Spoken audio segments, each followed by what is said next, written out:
So listen or not, Caregiver Chronicles.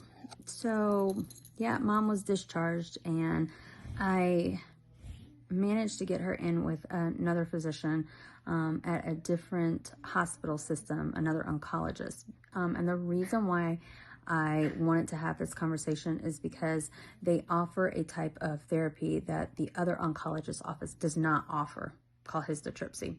And I've been thinking about it for a while. So let's talk about getting second, third, fourth, fifth, sixth opinions. So those are awesome. And you should be getting bare minimum a second opinion. That means that it's outside of the same oncology group. It can't be within the same oncology group to be considered a real second opinion. However, I have seen it where patients get fourth, fifth, sixth opinions because they're not getting, or they're not hearing what they want to hear. That's not really okay. It's kind of stalling. If you get two or more opinions that are the same, then I think you have your answer, okay? So anyway, we went and we had this consultation. Not great news. So there are 3 types of therapy or things that you can do for cancer. In the conventional world there is. So one is surgery. That's a no-go for mom. We've already ruled that out from the very beginning. Number 2 is systemic therapy. That's immunotherapy, that's chemotherapy. So think of when you're getting infusions or pills.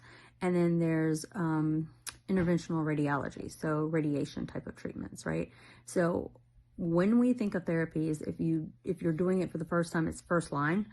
If you're doing a second form of treatment, it's second line. If you're doing a third form of treatment, it's third line. So mom initially had a taste procedure, that's first line.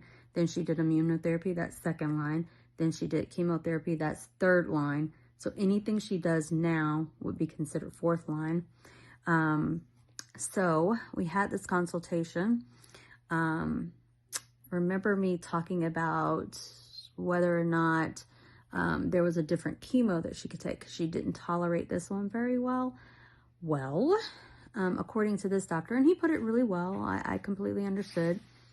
Based on her history and how she did with this, because she was on the very lowest of the lowest dose, plus we had to switch her to every other day because she didn't tolerate it well. Not nausea, vomiting, but just fatigue and confusion, but really lethargy, okay? Because she didn't tolerate it well, she's not really a great candidate for other systemic therapy or other chemo drugs because they have the same mechanism of action. Basically, the side effect profile would look the same, if not worse, because most of them have hand, foot, mouth ulcers, nausea, vomiting, constipation, all the stuff, right? So he didn't feel that was a great option for her. I kind of agree, right? Not what I want to hear, but I agree. As far as histotripsy, so now we know surgery's out.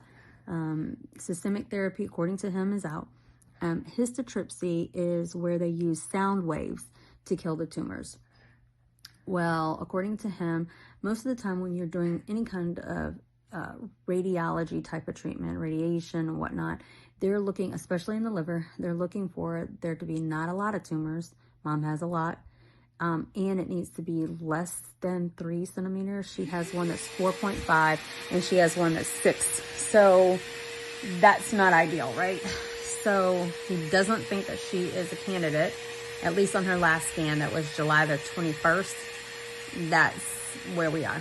So we're going to see on the next scan whether or not that's better. And we shall see. So that's the update. So listen, you can book a call at speakwithdrsam.com or not.